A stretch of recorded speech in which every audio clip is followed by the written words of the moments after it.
Hello, and welcome back to Goalie Interference. Yeah, that's the look. We always have to give the same look. That's the only look that you can open a show with. There are no other looks. The light has been on for a while in front of me, but you still have that amazed look. Of course, as always, the one, the only, Mike McKenna of Daily Faceoff is here.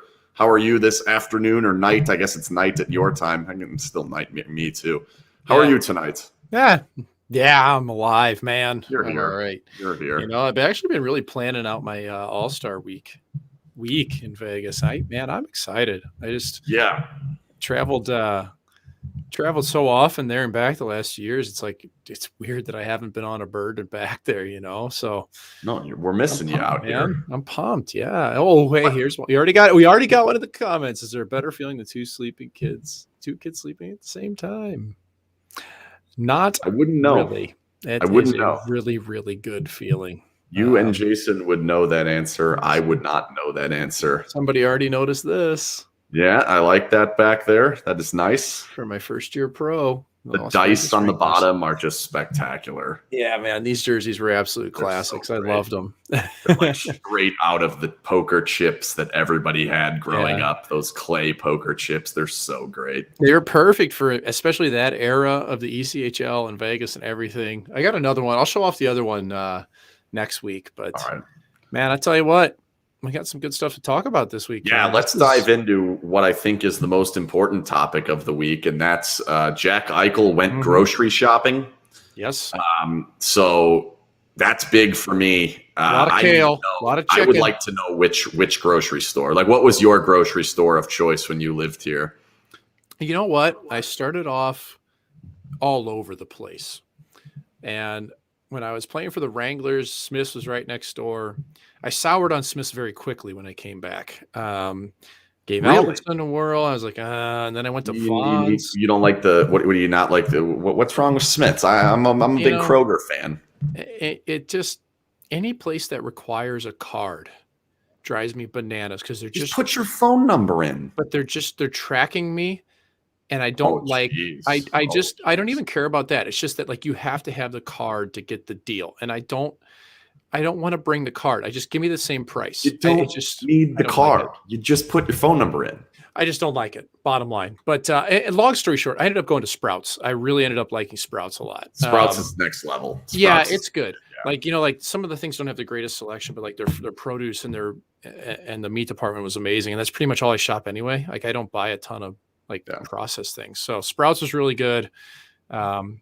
Occasionally Whole Foods, but usually Sprouts. And Vons was like, if I had to go get some generic stuff, that's where I'd go to. I'm not a Vons guy. I don't mind an Albertsons. I feel like Vons is below me. I don't know why. That's just the feeling I get. I go into Vons. I'm like, I don't belong here. I need to move up. Well, you know what? They had great chorizo. Is this not the most important news we had all week? Jack Eichel was here. He skated and he told us that he went grocery shopping. That to me, that's huge. All right. I am a Smith's guy. Whole Foods is too expensive to me. But if I were guessing, I can almost guarantee Eichel went to Whole Foods. That's something I'm going to keep an eye on moving forward. You know, if it shifts or how that goes. But let's talk about on the ice though.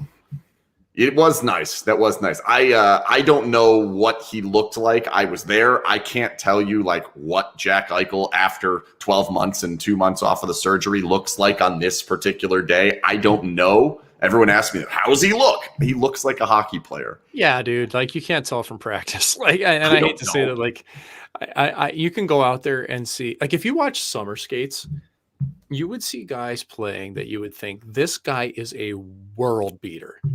Yeah. And then the moment the actual game starts and the puck drops, like everything changes, you know, like it's just, it's different, man. But like, I don't know, like I do think that just seeing him take some strides around and everything, like it's really just a matter of getting used to the physical element of it and making sure that he's good to go with that contact. So I think he was in the red jersey. No one was allowed to touch him. I even noticed in a couple of the drills, guys would even kind of step back anytime there was movement. Like everybody was pretty well aware, like we're not even going close to this man. Definitely. And like he's close, but he's not that close, like there's still some runway here for him. But I'm just like, honestly, I'm just like happy for him himself. That's like, awesome. Like this guy hasn't played hockey in a long time. He's dealt with a bunch of bullshit, honestly, trying to just get his neck taken care of how he wanted to. Yeah. And I'll say this, man, credit to the Golden Knights and really the rest of the teams that were willing to let the player take care of do what they wanted to do with their body. For sure. That's important, man. And that's something that gets around. Like people will now look at Vegas and go, okay, they're going to let me make decisions with my body. This is good. This is a check in their column, and that's all good stuff. I hope there's a check in 31 teams columns on that one, to be honest. And there's not in Buffalo. Right. Well, obviously that's the one, but I'm hoping it's more than Vegas. I hope that's not like a determining factor. That's just a bad state of the league. Like I hope it is for Vegas, but that's a bad state of the league if that's the case. Problem is the players also signed on to this CBA. So it's their fault as much as anybody's because 100%. The team has the ultimate say.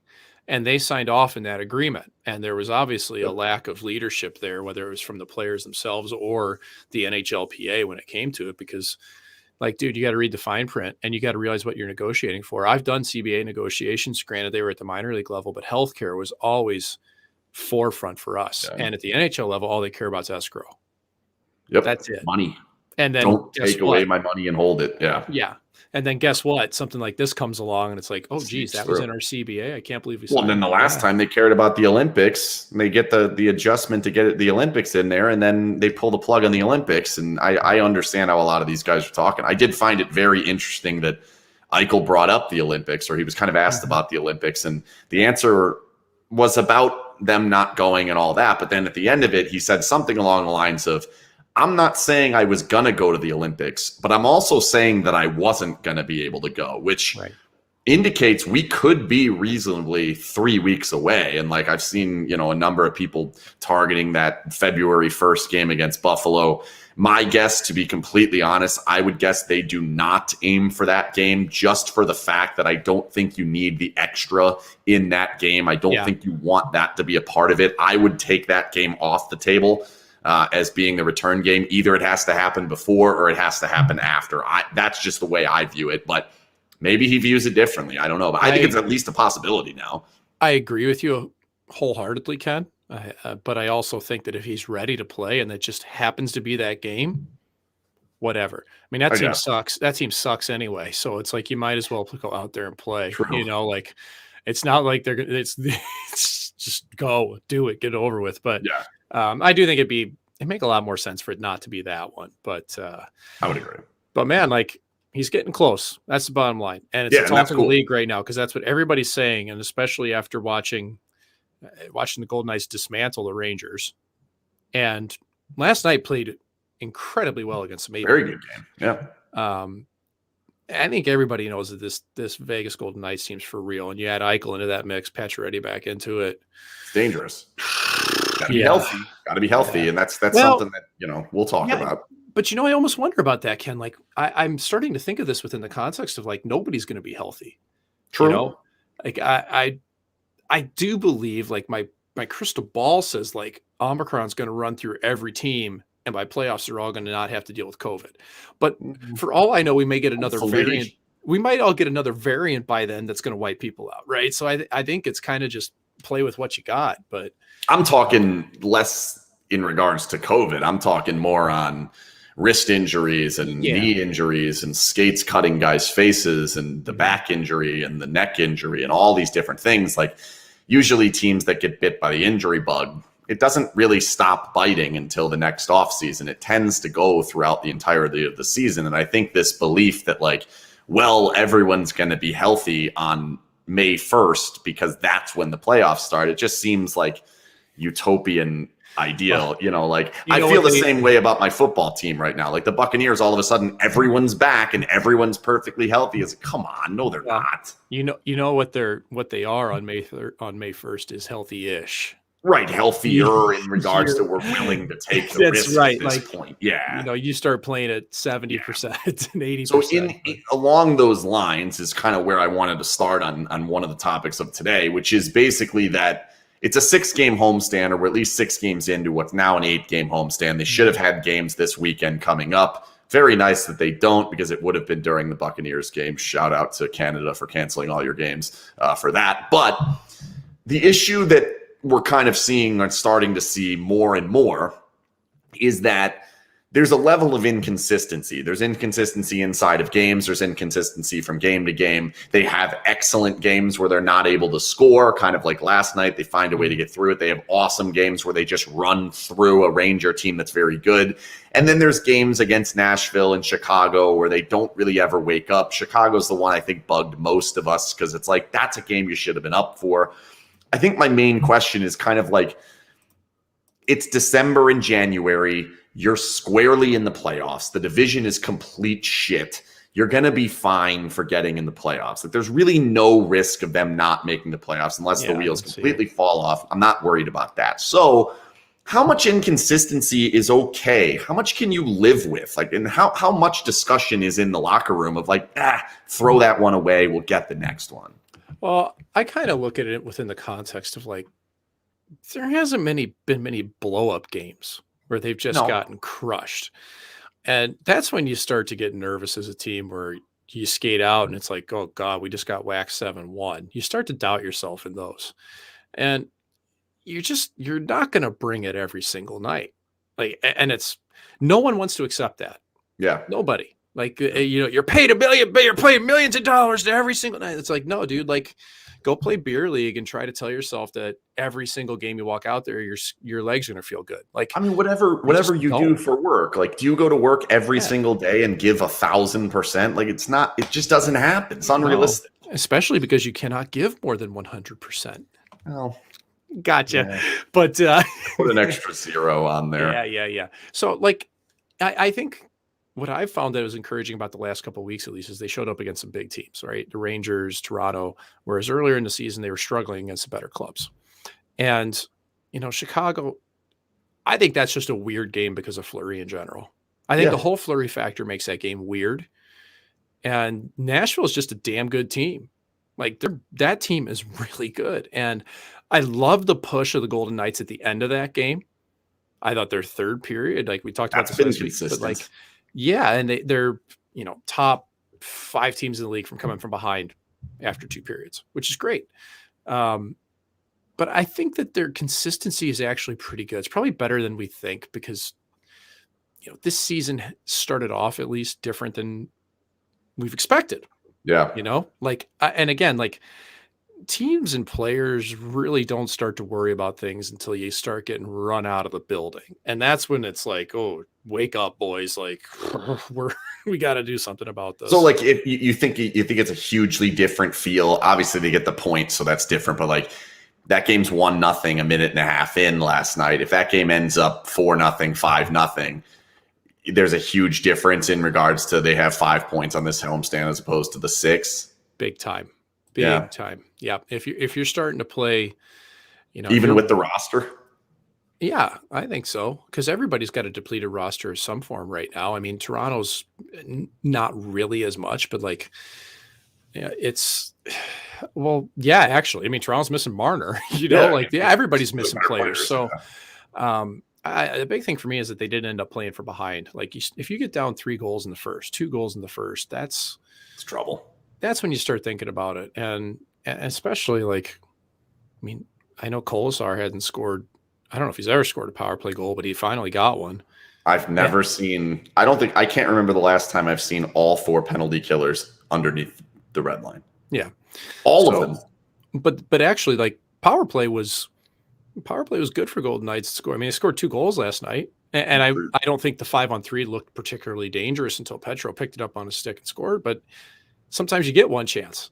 I don't know. I mean, we've talked about this before. Like, you got 4 guys underneath the goal line, and the puck comes out and got kicked by 2 different people before it got to Colasar, and he just hacked at it. Yeah, and it went in. Like, is that a goal you can expect to happen? And then the other one, you're halfway through a horrible penalty. They have possession of the puck, and they just forgot how to count to 4, jump another guy on the ice, and that gets you a 5-on-3 goal. Like, to me, they went 2 for 5, and I don't think the power play was all that good yesterday. I don't think it was either, but the bottom line is they scored, and that's what resonates. It's like, and I think it's kind of the same thing. Well, yeah, I know I say bottom line a lot, don't I? But I think it's similar to like when I was talking about Shea Theodore a couple of weeks ago, where it was just good to see him finally get a goal. Yeah. And you can build, whether your goals are trash or not on the power play, like you can build confidence through it. You start to gain a little bit of swag. Do they stand around too much? Yeah, absolutely. Do they? I mean, can they look at some of these other power plays around the league right now and how much they're moving around? Detroit, Colorado, players constantly in motion, circling, creating lanes. I don't see how that hasn't been put into the Golden Knights repertoire. But the exact type of player who is good at that is Jack Eichel. So, yeah, he's got to have the freedom to do it. Yeah, they're gonna have to let that dream pony just take off into the unicorn sunset, man. Like, let him go. Like, let him walk in and take over the PP wherever he wants to skate. Because it's right now. I mean, they're just like when they're stationary and passing up shots and at seam passes again. Like you hardly see them, and just watch the highlights of other teams. Like, once through the middle, twice back through the middle to the net, and that's just not Golden Knights hockey. Yeah, but that's what they want it to be, but it's not right now. So what was that? Let the dream pony ride through the unicorn sunsets. Is that what it was? I think something to that effect. Is that what you said? It's a very power metal. Yeah, there was a lot going on there. I felt like, it was the Peter Griffin on the bear flying through the air. Yeah. Before I get to my next topic, which is the fact that the Golden Knights have still not gotten a shutout. They still seem to allow basically 3 goals, if not more, every single night. And you are the goalie expert, so we're going to get some confidence level on Robin Lehner. I'm going to tell you that this show, Goalie Interference, and all episodes of Goalie Interference are brought to you by the Jimerson Law Firm. Jimerson Law Firm is one of Las Vegas's preeminent law firms specializing in high-stakes business, civil, and family litigation. When winning matters, seek out the Jimerson Law Firm. And of course, if you know Jim Jimerson, and many people, I'm starting to realize more and more people are starting to meet him, and maybe you'll get to meet him, everyone else when we get or whatever we decide to do around the All-Star game. Mm-hmm. That man loves him some Golden Knights, and he hates when the Golden Knights lose so much more than pretty much everybody I know. It's great. It is absolutely great. But passion. So last night, you get the goal right off the bat. I don't know much he's going to be able to do on that. Nylander gets a breakaway. Yeah, Nylander's one of the best breakaway guys in the league, man. What are you going to do? And then Nylander beats him in shootout. The shootout, I'm not even going to worry about that. Take shootout completely out. I do not care if he never stops a shootout shot ever again. I don't care. The part I care about is we have the one where it kind of hits the back wall. It seems like it's not quite the urgency there to get back to the goal.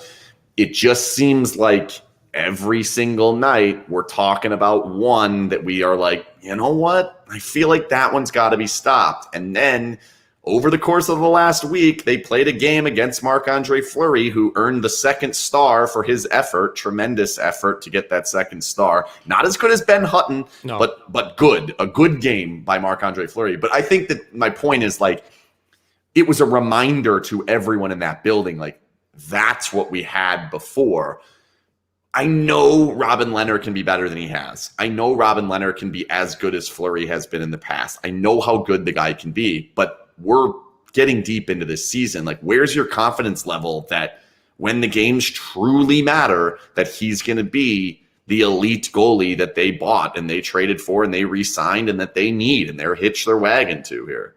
Well, I've got concern because everything you just said when I was thinking about what we were going to talk about coming into this, we've clearly been talking occasionally because the word urgency is the big one for me, and the one too many factor. Yeah. Those are the two things, because Jack Campbell was better than Robin Lehner last night. That's the simple fact of that game. Yeah. I think by quite a bit, to be honest. And Campbell has been great. Listen, I've got 5 guys I think right now could win the Vezina, and he's in that mix. I mean, I've got Campbell, Saros, Shesterkin, Vasilevsky, and Jari. Those are my 5 that I think are like somebody's going to grab the reins as this season keeps going. Right now, I think Saros is the hot pick for it because he's been sick also. Awesome, but yeah, like the Mikheyev goal on Lehner, it just looks casual, you know, and that's where you got to have some jam, you know, like to just get your foot to the post and reach with your glove. Is it good enough? Are you more on jam or juice? I go with jam. You like jam? Yeah. Coaches love juice. Yeah. For goalies, you got to have some jam. Got to have some jam. I mean, coaches like jam for the skaters too. We didn't play with enough jam. We need to add some more jam. Yeah. But I'm more I don't know. I don't like either, to be honest. Think about Thatcher Demko and how hard he hits his posts. It's hard enough to knock him off and take delay of game penalties. Every single time, yeah. Well, that's how you have to hit your post nowadays to seal. And I don't see that as much from Lehner, man. Like it looks like the urgency isn't there. And I think it's not that he's like being lazy here at all. It's just that he's trusting his read and what he's known as this technical foundation that's worked, but it's not there, right? You're not covering enough space, and we're seeing these goals go consistently. He can do it. He does it time and time again, but it's like there is one a night where it's not there. Yeah. And so like he made some big saves last night. I mean, he made the save on Kasha in the 3rd period, you know, on the breakaway, shorthanded, huge save, and Matthews, a couple of them, but it's just one a game. And like, if I was Robin's goalie coach, it would just be purely to challenge him to say, Robin, we need one more game. And we need you to bring an extra 5% of energy to your game. Because I think that's all it is. Like, I don't think Robin is who he is in the net. Like, he's not going to magically be the most explosive goalie in the world. His strength is how big he presents. I'm not going to say his size, because there's a lot of goalies that are his size, but it's the way he presents. He's big, his torso's up, like he looks massive because of how he positions himself, and he uses his size. But if he doesn't work before the shot, that doesn't matter as much. Right. So I think that's really it. Like, man, we need 5% more energy. We need one more save a night. And I kind of wonder with him if, like, let's say he goes out and just has a massive game, like a 35-shot shutout or something. Will that change things? That's kind of where I feel like I'm waiting for that one big game to happen and watch it go, because I've seen him go on those runs before. It's going to be tough, though. They don't give up 35 shots. No, and it's hard to play behind that. Like, even Campbell, you could tell Campbell kind of got into a rhythm last night. Yeah. And I think that's similar to how Campbell kind of gets it going, is by having some shots and feeling the puck and moving. And it is hard under the board in the system. Like, it can be catastrophic at times, you know, like your chances against Tampa and the Golden Knights are very similar in how they play. Like, the chances they give up, a lot of them, man rushes or breakdowns and Vasilevsky, I think everybody's on to him, how good he is. Okay. Otherworldly. Yeah. Yeah. But like, he's a massive part of that team. If Tampa gets average goaltending, they don't win these Stanley Cups. Right. They really don't. And that's why I couldn't believe they signed Brian Elliott. But talent you need, like, that team has a ridiculous amount of talent, had a ridiculous amount of talent, and you're still saying that. Right. Like, they had shutouts every single closeout game last year. That's being a closer. It's insane. Like, and that's so impressive to like fellow goalies. I mean, to everybody in hockey, but fellow goalies, like, man, when you can just go out there and be automatic like that, and that's something Vegas has not gotten that at all. And the regular season. But that's like, it surprises me, because Lehner, when he gets, I almost want to see him get angry again, because that's when he really starts to get his aware. Like, do I need to do a Photoshop and have some sort of? Should I do that? Please don't do that, because but I've seen him in playoffs. Because I can do it. Like, I've seen him in playoffs be absolutely lights out. And for Vegas. For Vegas, I mean, he stole a Calder Cup in the American League. It was a long time ago, but like, I am concerned, Ken. I will say it. I think it's going to be okay, but I'm concerned because it's been a prolonged period now.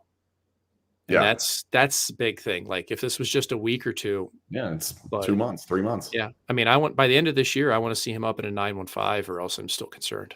Let me read this one for you. Robin Lehner is a decent goalie, but he just isn't very good against fast teams or teams with very good cross-ice passing. You agree with this?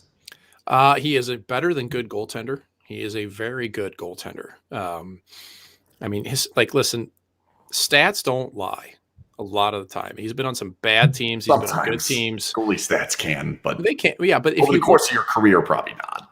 That's what I'm saying. Yeah. And especially for someone like him who's been on bad teams, good teams, like he's been all over the place and his numbers have been pretty consistent. But they're down now.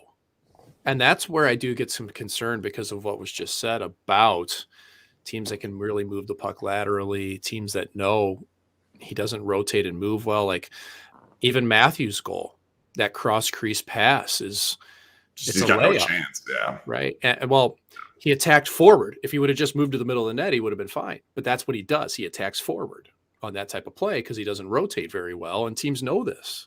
Yep. Washington figured out Fleury and play out. They knew, okay, get the puck to the net, grab the rebounds, toss it out to the side because he's out of his net and he won't go to his post. Like you get in playoffs, teams figure this stuff out.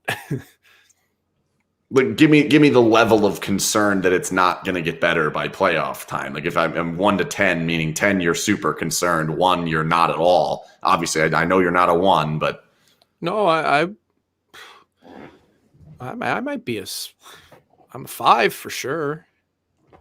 I was going to kind of say 6 because, like I said, it's been prolonged.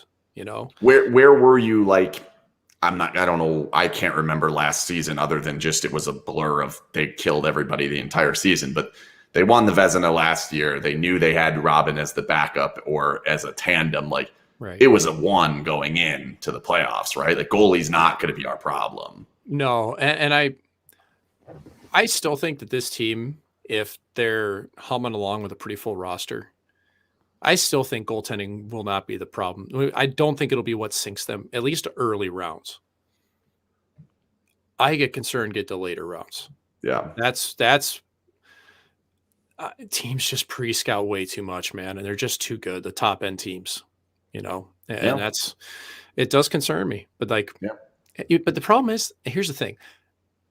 I want to see him on this stage. I want to see him prove people wrong and do that because he's got that in him, man, to prove people wrong. Like I think that you get him to a final like that, look out. I'd like to see it. That's a tall task. Get him to the final is a tall task. Like he's got, you know what I mean? Like he's got to be the guy to do it. And we've seen it with Fleury. Like Fleury did it once and then twice, maybe not. Like Fleury had the one error in the Montreal series that hurt. Fleury gives up the 4 goals on the penalty kill and this stupid San Jose thing. Like it's not that easy. And like we're so used to, and I think this is hard for Golden Knights fans to understand, is like we're so used to how many teams they're better than, because they're better than 25 of the 32 teams, if not more. So during a regular season, you get used to we're better than most of the teams that come in. So you feel like when the playoffs come around, we're going to be better than most of these teams. But it doesn't work like that. When you finally get there,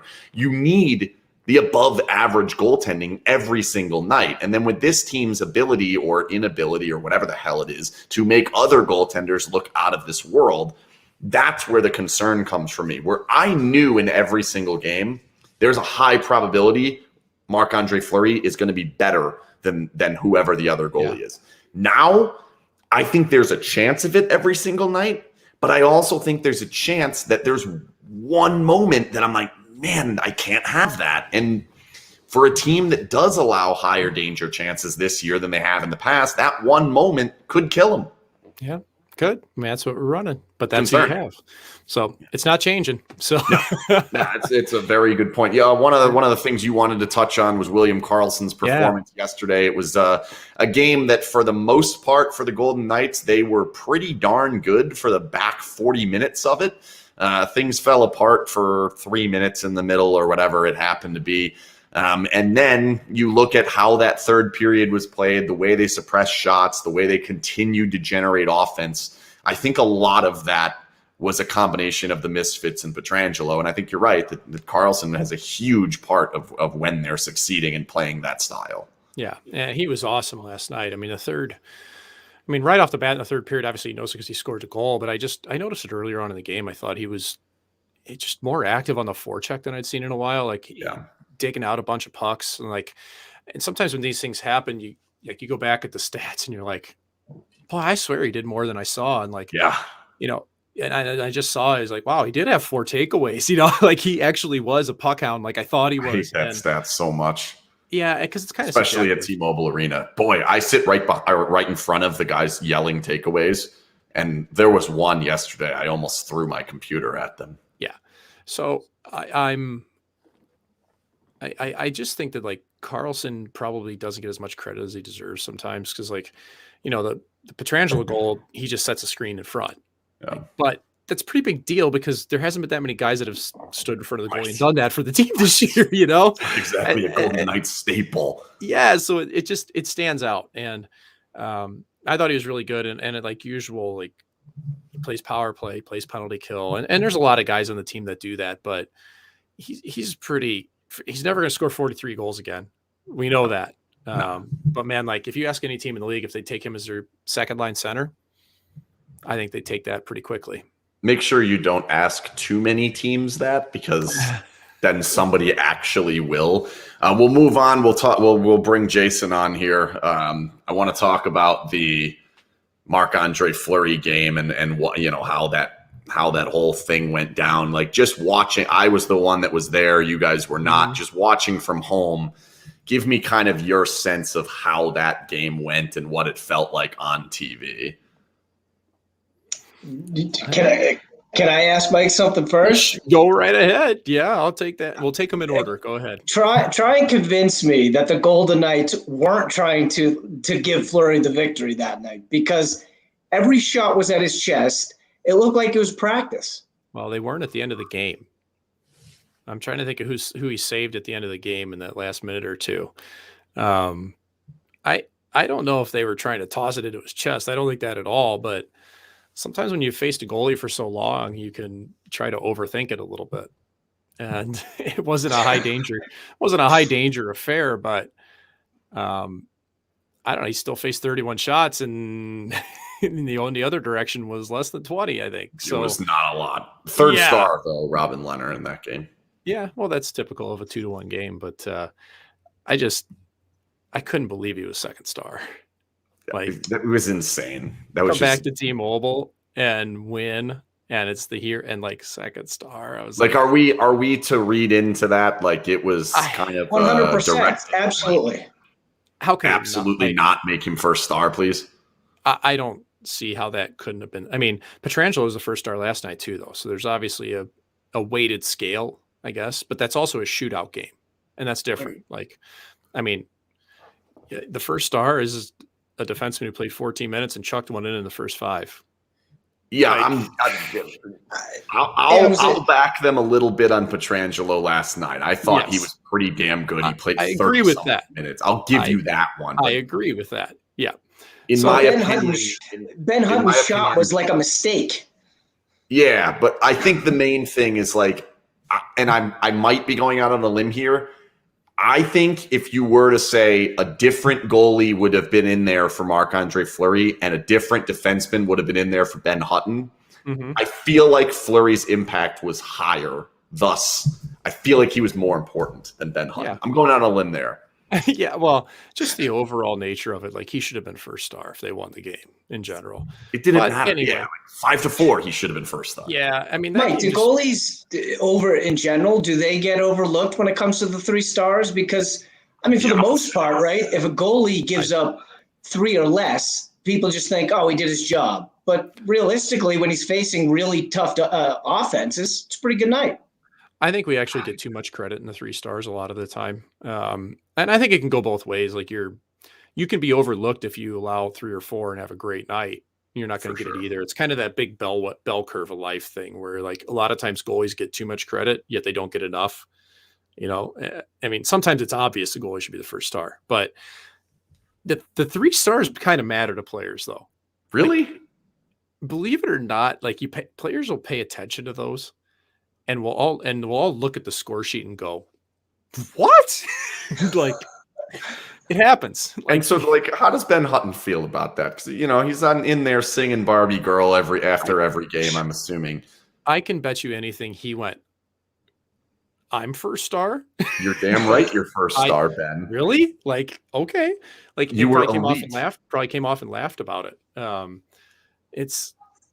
People get upset about it. Like I've seen people like get angry about it. The Chicago Blackhawks Twitter got upset about it. Yeah, they were a little bit vindictive on it, weren't they? So, but yeah, that game was pretty uneventful. Period. And I think that I like how Vegas pushed in the couple chances late, and I don't know, man. Sometimes the stars just align.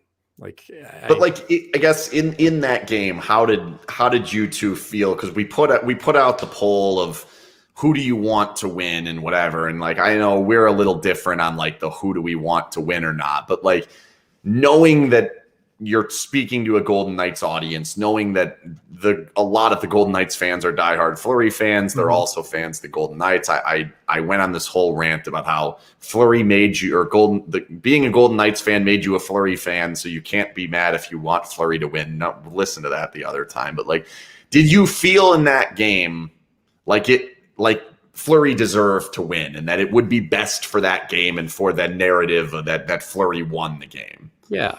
I mean, look at the stands. It's as full as they've been all season long, man. Like, and you can see it on TV. Like, that's real. And people were cheering for him. I mean, I had friends of mine in Vegas that were like, this is the one game I'm cheering for somebody other than Vegas. And this was not isolated, So no, it was like 30% of the people that I put the poll out about. And I don't think people were cheering for the Blackhawks. They were cheering strictly for Fleury. Correct. Which is understandable. I get that. That's pretty cool. And I think this is probably something the Golden Knights deserve credit for, because I don't know. I don't know how this worked in real time, but doing the tribute video before the game, I would really, really be surprised if they didn't ask Flower when he would like that to take place. I thought the same, but I have a conspiracy on that. Okay, go ahead. And again, that game was full of conspiracies for me. Ryan Reeves specifically comes out 2 days prior and says that tribute rattled me. I stunk for the rest of the game because of that tribute. I was so emotional. Boom, what do? They start the game off with Fleury's video. He's all rattled, and he gives up a goal. They knew what they were doing. Yeah, I don't think so. I think you'd much rather get it over with as opposed to middle of the game. And I would, like I say, I'd really be surprised if they didn't ask him when he would like to. I thought the same thing, but hearing him talk after the game, and he said like, "Oh, and they played it before," and it kind of seemed like it caught him a little off guard. Like I think he thought it was coming in the first time out.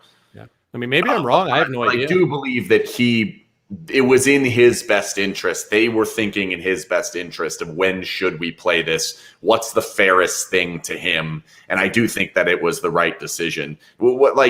I heard people saying it was too short. It didn't have people talking about him. Like, I thought it was a good video. I mean, there can always be more. It's whatever. The guy was here for 4 years. He was the face of the franchise. But do you have any issues with the video, either of you? It's probably a little bit. I was surprised that it was pretty quick, but it was also like, how long are you going to give somebody before a game? So I see both sides of that, and I don't think it was like, it certainly wasn't a disrespectful video. No, you know what I mean. And I think, bottom line, I was fine with it. Like I thought it was probably a little short. It kind of surprised me when it finished, but time to play hockey. If I was Fleury, I wouldn't want it to be 5 minutes long. I'd want it to be a minute. Let's go play hockey. So how do teammates feel when that's going on, and they're ready to play hockey and they're sitting on the bench, and of course they love Mark and they're happy that he's getting all this respect, but I want to play some hockey. Yeah, well, they do the thing where you move your legs. They know it's coming. So for this one, it's like, it's cool. And they don't happen that often. It has been strange though to see, Stastny comes back and gets it. Smith, like it's like everybody who was ever a Golden Knight's going to get a video now, which that's not typical of other cities. Like you need to be a big time player in a city for a long time to get one of those videos. But it's unique, man. You got original. John Merrill doesn't. He's not big time for you. Dude, like after he just signed that 3-year ticket, man, with that mustache, that man deserves a video. They actually, I want to say it was Ryan Carpenter that just got a photo. That was it. It was just the welcome back photo. That's like getting enrolled in the Jelly of the Month Club. Yeah. It's a gift that keeps on giving, Clark. We actually don't have a minute long of clips for you. So we're just going to play the picture that says welcome back. I don't like their font this year, by the way. Their font it's too medieval. They've used a less medieval font in the past. This one I can barely even read it. These are the things you get to see more of in person than I do on TV. So yeah.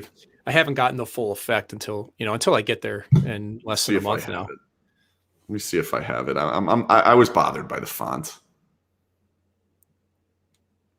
I don't have it. Okay. I don't have it. I thought I had it. Brought to you by I can't find it. The hell with it. That's yeah, exactly. Just a bit outside. Okay. Let me ask you this question because I learned some very cool and interesting information today, and Jason apparently has had enough of my bullshit. He's out of here. All right. So when you made your NHL debut, just give me kind of the family aspect of that. What was your family doing? Did your family get to go there? Give me the whole kind of run through of what happened on your NHL debut. My NHL debut was in a snowstorm in Long Island, and I don't think anybody was there. I don't think anyone made that game that I can remember. I honestly can't remember if anyone was there because I got called up 2 days before to Tampa. I wasn't even on an NHL contract until I signed. I got thrown in midway through the game in Long Island against the Islanders for Kari Ramo. But my now wife and a family friend made it to Pittsburgh the next night for my first start. So they were there for my first start in Pittsburgh. And then I came back to Tampa Bay, maybe 2 starts. I guess my next start was in Tampa, and my parents were there for that one. But I paid for all of it, or my parents paid to go there. So I wasn't on it. If you're on an entry-level contract, it is included that the team will fly your parents in for the first game. So is it first class? Oh, I don't think so. I don't know about that. But like you'll see some teams.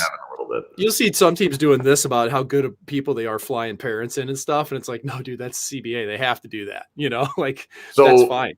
All right. But Tampa Bay didn't help me out at all. It was like we can't afford it. Your parents aren't coming. So let me tell the little story of what I learned of what the Golden Knights do. That it is, from what I understand, quite a bit more than what a normal team does. So I will say, I don't know if it's first class. I don't know if it was described as it was a first class experience or if the flight was actually physically first class. I don't know. But I do know they flew them, they fly the parents out. They send a limo to the airport to pick them up. They take them in the limo to Red Rock Hotel where they buy them their room for as many nights as they're going to be there. I was told it was one of the nicer rooms at Red Rock. They then have limo service to wherever they need to go, including down to the game at whatever time they need to go. There is a box of gear with jerseys and pucks and pictures and all sorts of good stuff in their room when they get in there. Jerseys of your kids, whatever. That's all there. Then they get you specific seats, very nice seats to see the game. Then after the game, there's an email of a Dropbox link of photos from the entire game and all of the different, really cool photos that you can print out and get, hang up in the house and all that. And then the limo takes you back to the airport. And they fly you back, possibly first class. I don't know. I've been told this is way beyond what a normal team does for players, and I think that that's something that I learned, and I'm like, damn, that's really cool. Yeah, and the Golden Knights have had 7 of them this year. Yeah, that's amazing. I mean that's That is next level. Yeah, But, it's cool. you know, and let's, hey, some of the stuff you got some partner swag and it's Vegas and you're able to do some of those things but the bottom line is that you're still, I said it again, but they are doing them. I don't care who's paying for it. I don't care what they've traded out for it. They're doing it. Yep. And that goes a long way. And that's where players are treated first class as a Golden Knight until they're shipped out. Yeah, when does it end? Is that like their flight being first class, or is that? But that's really true. Like the players are treated absolutely first class in Vegas, and this is an extension of it. And man, I tell you what, the similar thing for me is probably when I had my crazy ass last season. I went through 5 teams, and I ended up in Philadelphia. I'd kind of been through a lot at that point. And I had 2 jerseys sitting in my stall with my girl's name on it, or with my, they were jerseys with my name and number for my daughters. And I'd been through a lot at that point that year. And I just like saw it and broke down. Like, that's how emotional it was to me. It was like, God, somebody finally cares here. Like somebody finally sees the big picture here. Like, and like just shipping those off to my kids in Belleville, Ontario, the bustling metropolis of Belleville, Ontario, like, and seeing them put them on, like, just that mattered, right? And that's the same type of feeling you get when teams do something like that for your family. And you can. It's a tough business. We all know that. We know that you can be gone tomorrow and everything else, and things can be dealt. However, but no matter what, those are moments you can only do once. Yep. And when you're done right, you never forget it. And there's always somebody to be really thankful for there, and that's really cool to hear.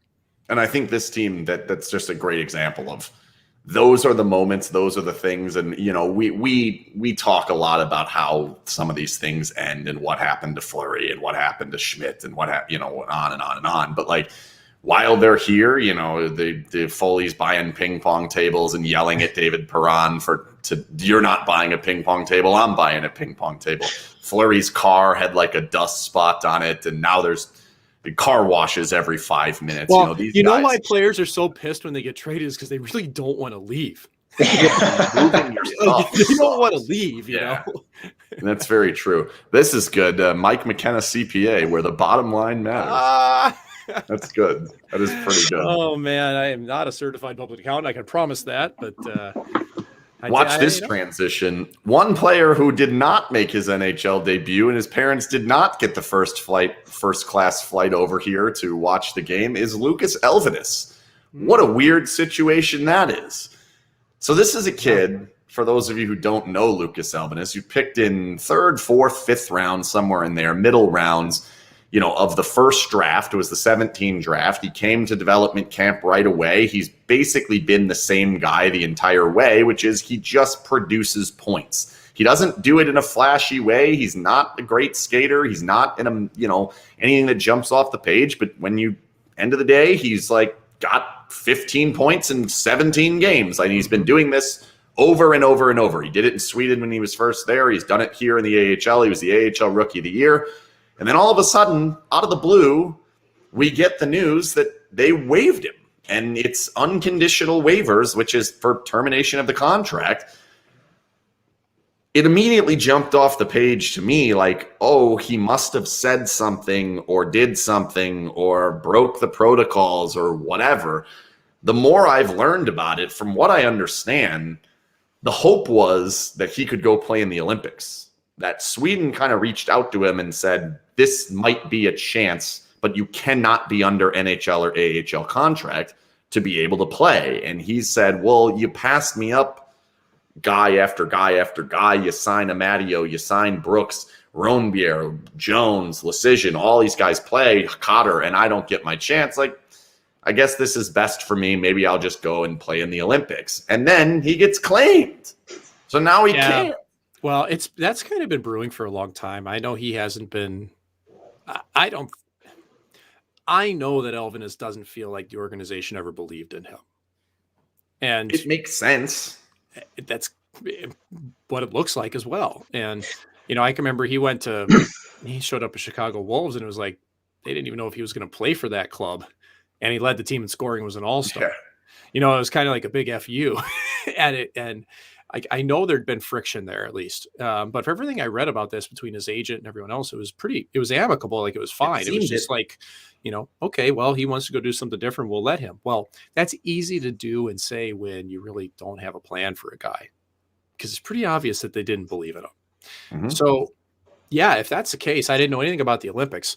The interesting aspect is that when you put somebody on waivers for termination of the contract, this can happen. It happened a couple of years ago with a goaltender that I can't even remember the guy's name. I can't. And it's the only other time I can remember it happening where somebody who just said, screw it, I'm out of here, essentially didn't get to screw it and go out of here. Yeah. Sorry, buddy. So, but like, maybe this gives him a great chance. Like, he's a really skilled player. I don't think he was really utilized, at least like he thought he would be, by the Golden Knights. Well, why was he not looked at? I mean, why did they not consider him something in their future? I mean, they kept him around long enough. Well, you do that with your prospects. Like they're controllable costs that you can have on an entry level, and maybe something good happens. You see this all the time. They're field fillers in some ways. He's really skilled offensively, and he plays harder than I think he got credit for. And that's what it was always the case. Like, he doesn't play hard enough. He doesn't play north-south. Like, he's east-west. And I don't know. Like, I just don't think he really fit the Golden Knights mold of what they wanted. And I don't think he had really adapted to how they wanted him to play. That's you just my score too much. Perception. Get out. Was there tension? I mean, I think on his end. Yeah. Okay. Yeah, for sure. Like, just from, knowing people that played with him in Chicago and other places, I think there was. Just put yourself in his shoes. How can there not be? You're the rookie of the year. You go to the All-Star game, and now they have 3 like Dorofeyev played a game this year. Like, right. You got to be sitting there saying, what do I have to do? The part that I find really interesting about it is, I think just using deductive reasoning, that's my fancy word of the day, I actually think 2 teams must have claimed him. And the reason I believe that is because if it was only the Ducks who wanted him, I would imagine they contact the agent and say, hey, we're interested. What is the situation? Like, what's going on here? And if the plan was, well, he's going to go play in the Olympics, then if you're the Ducks and you want him and you're the only team interested, let him go play, and then he'll sign your contract after. But if he says, but I think someone else is interested, then you use your waiver order and steal the prospect. Yeah, that's a good point. I mean, I had 2 people put claims in on me once. I had the Toronto Maple Leafs and the Philadelphia Flyers in a bidding war for me. Do you learn that? When you get claimed on waivers, do you know? You find out. Like, down the road. You're not told, but you find out. Like, are they not informing you in that situation because they don't want to get you excited one way or the other, or disappointed one way or the other? I mean, you get your assignment when it turns 12 o'clock and you go. Yeah. But you find out pretty much right away, whether it's your agent, whether it's the media. Like, there's always back channels to understanding. Like, I knew that Toronto put a claim in on me, and they were just slightly ahead of Philadelphia in the standings at the time when it happened. And I can remember seeing, I was doing CBA negotiations the next summer with the GM of Toronto, Kyle Dubas, and it was him and Julien Brisebois and some other people for the AHL CBA. And I remember seeing him like, hey, man, thanks for the waiver claim. That was really cool. And he's like, oh, yeah, hey, cool. Yeah. Wish we could have had you. I was like, it's like, man, of the 2 cities I had, Toronto and Philly, like, could we pick any more difficult cities to try to put a jersey on in as a goalie? Montreal, maybe. Montreal would be there. Yeah. Well, I mean, maybe like if you had gotten claimed right after the sword went in the back of Fleury, maybe that would have done it. The goalies haven't exactly had the easiest time here. That is one piece that I have found interesting, is like the fanfare and this weird divide of like, you have to love Fleury and hate Lehner, or love Lehner and hate Fleury. And then there's Logan Thompson floating out, and everyone seems to love him. Mm-hmm. Well, it's great. Yeah. It's lovely. Good for him. I wonder when we're going to see Logan. I mean, we're not going to see him this weekend. No. Thank you. I mean, this is actually a really nice break for them. Of course. But good time for it. I do wonder if is Logan going to have to wait clear until the 24th and 5th to play again? Like, I don't see him playing much again. I would imagine Bressois is going to be back. From what I understand, that wasn't a serious injury. I don't have all the information on that, but I heard the same on Carrier. Both Carrier and Bressois, I heard it wasn't too bad. Another would have liked to see Thompson play another game, though. I really would have liked to see him play more. Me too. And I think the Golden Knights should want that. But again, I think the Golden Knights overvalue these games. They have 6 points in 6 home games, and they don't like it. And Pete DeBoer says, we're not going to use our roster as an excuse. And then the very next question, he uses his roster as an excuse and gets mad and yells at Jesse Granger. I was laughing in the press box very hard when that happened. Hey, there's a reason why he's been nicknamed Prickly. Oh my God, it was hilarious. It was hilarious. And what's the best part about it is he knew it was happening and he remembered the previous answer. You could see it in his face. He's like, oh my God, I have to use it as an excuse after I just said I can't use it as an excuse. Screw this press conference. I'm out of here. I honestly, I love that though. Like I'm like, DeBoer's not the greatest press conference, but I like when he gets a little bit irritated, honestly. Like, I think that's when you start to see some of the fire come out. Only when it's not at me. Yeah, I know. But like, he's a pretty fiery guy sometimes, and that's good. Like, not when it's directed at the referees, but you need a little bit of that. He likes to do that. Yeah, and I'm not sure that's I don't think that's good. Like I see every coach do that. So I mean, I shouldn't just 4 or 5 minute major one time when nothing happened. So yeah. But I shouldn't just single him out. I think coaches in general are pretty hard on refs, and it's like, some of them are trying to intimidate or bully, and I get that. But did you see Gallant grab the ref's paper? How about he punched Reeves? Yeah. How about Rick Bowness in Dallas? Two-handed glass after they lost $25,000, dude. And the best part is you could see him mouth "F off" like it's clear as day. Oh God, I love it. What do the boys on the bench do? They must love when the coach is just harassing the ref. Well, here's where it gets tricky though, because when the players start piling on and chiming in, that's not good. Because then you start coming in between periods, and the guys are MF and the refs, and like you really can't do anything about them. Like they're going to do what they want. I actually saw a little bit of that towards the end of the game from Toronto last night. They were yapping about an icing call and then where it was going to go, and they were not happy, and you could see it affected how they played. But yeah, by the way, how good is Austin Matthews? Even though I know they only got two shots. It's ridiculous. He's sick, isn't he? It's insane. Yeah, like that guy. Goalie, whoever's playing for Arizona right now is fantastic. He's shut down Matthews twice and Nylander. Who's in? Is it Vejmelka? Yeah, yes. Yeah. I couldn't say it, so I figured I'd just ask the goalie. Yeah. That's a tall task in Arizona. I can't read Vejmelka. I mean, he came out of the Czech league. Nobody knew who the hell he was. A lot of consonants in a row. And he's got to play for Arizona. Like I know that feeling. Oof, he's done some things well. By the way, I want to go back to you said Nylander, and you nailed it. He's one of the best breakaway players in all of hockey. I mean, his hands are amazing. And Ken said it earlier, he doesn't give a damn about shootout goals. I mean, Lehner bites. The minute Nylander picks up the puck, I mean, Lehner's on the ground. It was probably one of the easiest moves for Nylander to make. Oh, there's a lot going on in his hands there.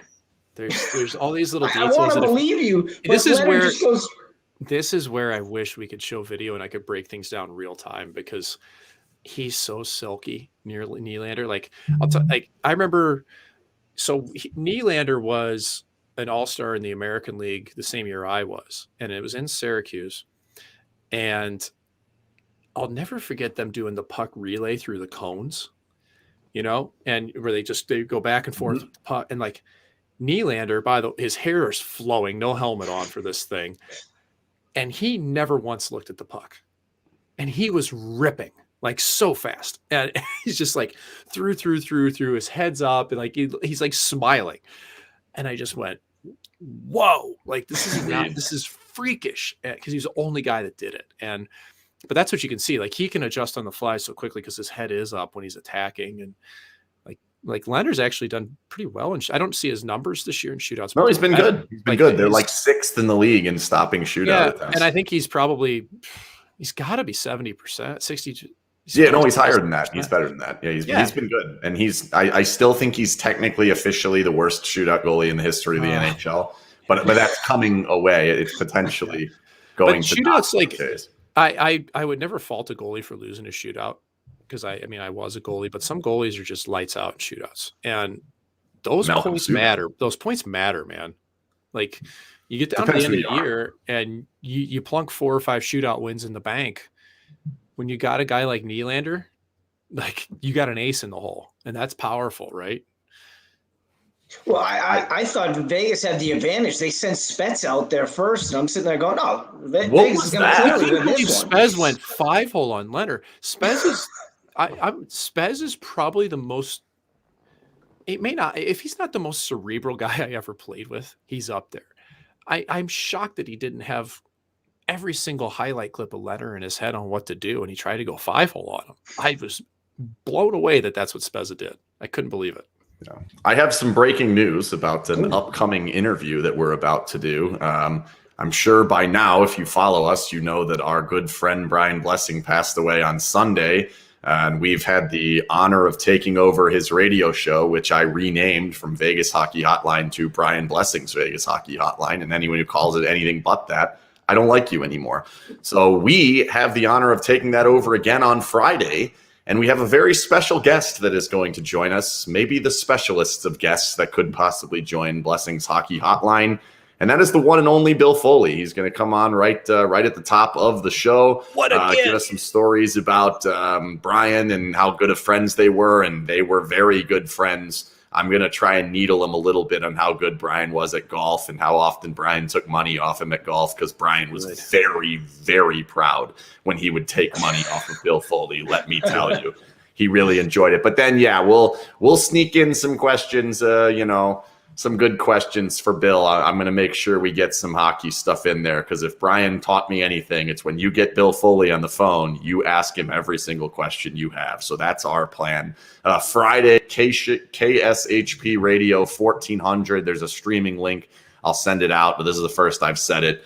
He's coming on with us, and that's going to be really cool to not only have him talk about Brian and Brian's life and all that, but also to give us some insight on what's going on with the Golden Knights, where Eichel is. He likes to give us injury updates that he's not supposed to give. So that'll be fun.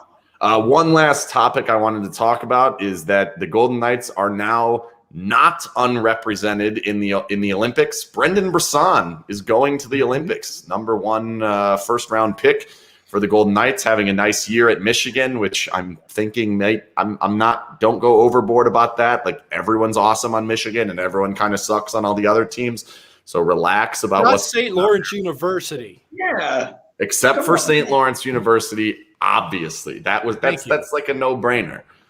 So I think that's pretty cool. And I think that's going to be something that not only should we be cheering for America anyway, because we're the best, but I think it's pretty neat that a 20-year-old or 21-year-old Golden Knights prospect, who really, for the most part, most Golden Knights fans have not had a big opportunity to see play. I think that's really cool that he's going to get this opportunity.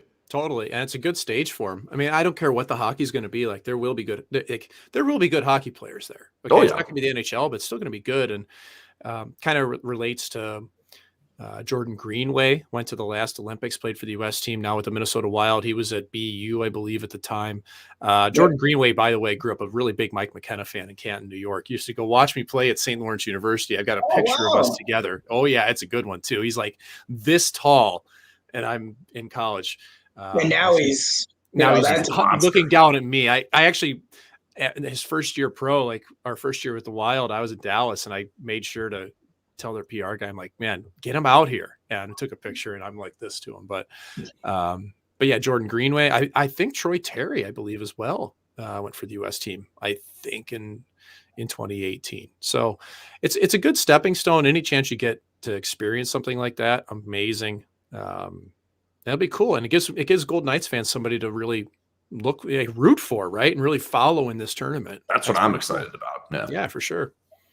Yeah, it depends on what time the games are on, but for the most part, I think there's a red button on your remote. Hit the red button.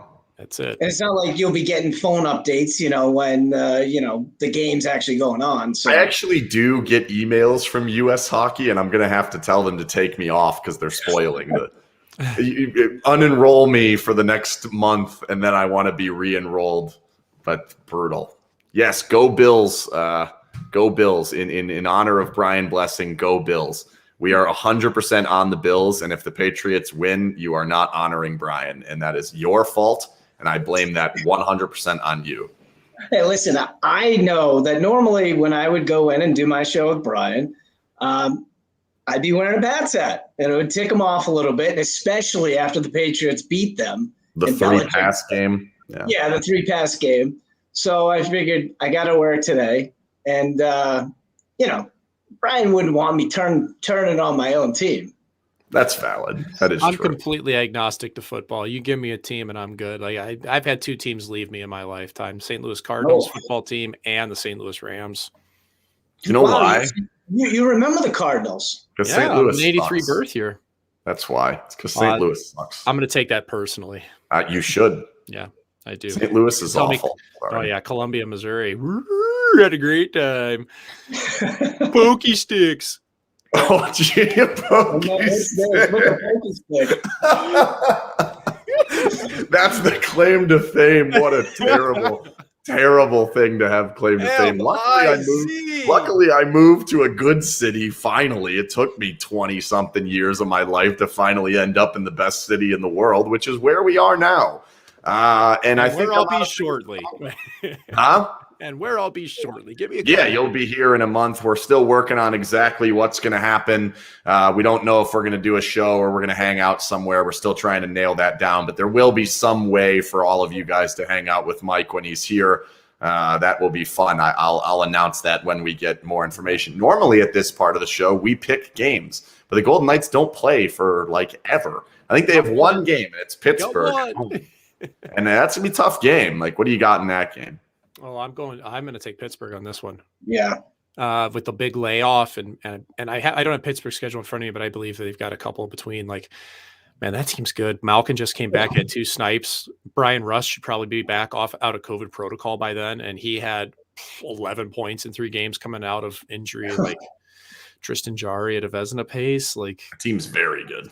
That team's really good. The only caveat is, again, I'm not looking at their schedule, so I don't know what they play the Kings tomorrow. They play San Jose on Saturday. They then have a day off on Sunday, and they play at Vegas on Monday. Yeah, they're fine. Their travel's not too bad. So it is on the back end of a travel swing. So maybe we'll catch them a little bit tired, but I think I'd go Pittsburgh in that one with a 4-2.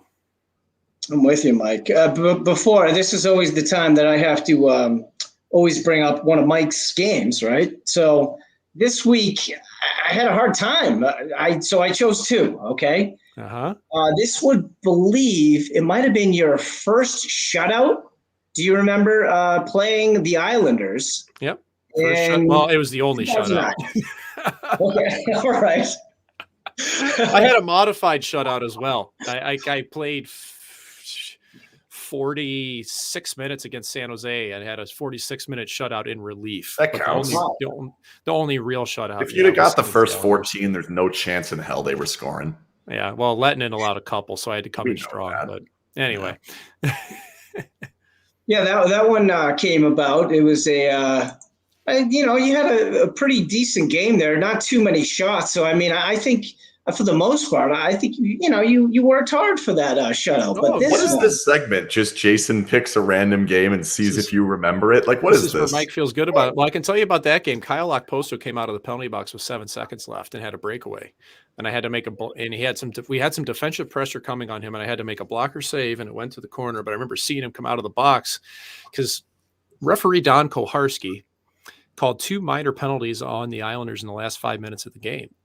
And I'm thinking, gravy, we're good, man. Our guys start snapping around like we're going to try to score again because we're up 1-0. And here he comes. And so what people didn't know at the time was that Don Koharski was my Bantam coach or Pee Wee coach. And so I'm comfortable talking about this now. But I really always wondered if he was helping protect my lead. He was. He No, was. he was. So, Of course he was. here's a couple of quick questions. All the teams I played in the ECHL and AHL, if I ever played versus Bakersfield, I played against Bakersfield in the ECHL and in the AHL.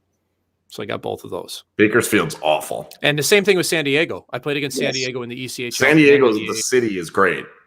Pachanga Arena, whatever. Bakersfield, the city, terrible. Rink's not bad, though. And then after he gave up I wonder if McKenna was a goalie who came in on relief for Magliardi. Is that his name? Mark Magliardi. He was in my wedding party. He's a commercial real estate agent in Vegas. Hell of a guy. Still one of my best friends. But does he want to sponsor SinBin? Commercial real estate is a tough one for us to sell and help him get. Yeah. Well, I don't think I was the guy that slashed anybody in relief. So I might have been. I can't remember that. Yeah, that's a very random question from a man named A Random Commenter. I think we're out of time for the night. Thanks again to the Jimerson Law Firm for sponsoring all of Goalie Interference. And, of course, Jim will be around wherever we decide to do on the All-Star game, whenever we decide to do around that. The schedule's all goofy and the times are weird, so we'll figure out what we're going to do. But any parting words from either of you? My parting words, I was trying to find my one goalie fight for you guys. I'll have to have it teed up next time. It was for Vegas, and I've got it somewhere. I'm just not sure where it is. It is on my computer. I will find it. Was this a peer pressure fight where, the other goalie was like, come on, Mike, let's go? Or was next time on Goalie Interference? That's we need that little thing after the show.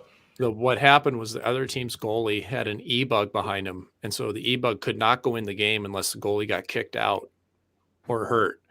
And we popped like 6 goals. It was like 6-1 midway through the third. And their goalie was Tom Lawson for the San Diego Gulls. And Lawson went bananas because he didn't want to play anymore. Get me out of here. Yeah, he's looking for any excuse to get out of the game. And, I'll fight McKenna. And he started slashing my teammates, and it started a big brawl. And we met at center ice and did the polar bear dance for about 15 seconds. I threw 2 right bombs that missed by like 10 feet, like not even close. I went in like this and just totally missed. He grabbed my arm, and I tried to throw an uppercut, and I lost my balance and fell. Yes, we need. I will find this. I will find it. I promise. I'll have it teed up for you guys for next week. Next week on Goalie Interference, we're watching that and breaking down every single second of the punches. Okay, there's not much to watch, man. Are you allowed to rate who won the actual fight? Oh, yeah. I mean, I had one plan in this thing, and it was like, hang on. That was it. That's all I could think of was like, dude, grab his arm, man. Grab his arm. You might die, because he was the only goalie in the league at that time that was like bigger than me. He was 6'4", which was massive back then. And I'm just like, dude, I'm going to die. I've never done this before. And, take him down, take the 9-9 round and move on. I did. It worked out. It was like 2 polar bears dancing. Did you get kicked out? Oh, yeah. I was the third star of the game. I came out in my shorts and sandals and waved to the crowd. And I'm sure the first star was a defenseman that played 14 minutes and flung one in from He's the guy who scored the 1 goal for the San Diego Gulls in his 6-1 defeat. That's it. Good night, everyone. We'll see you next week on Goalie Interference. Till next time.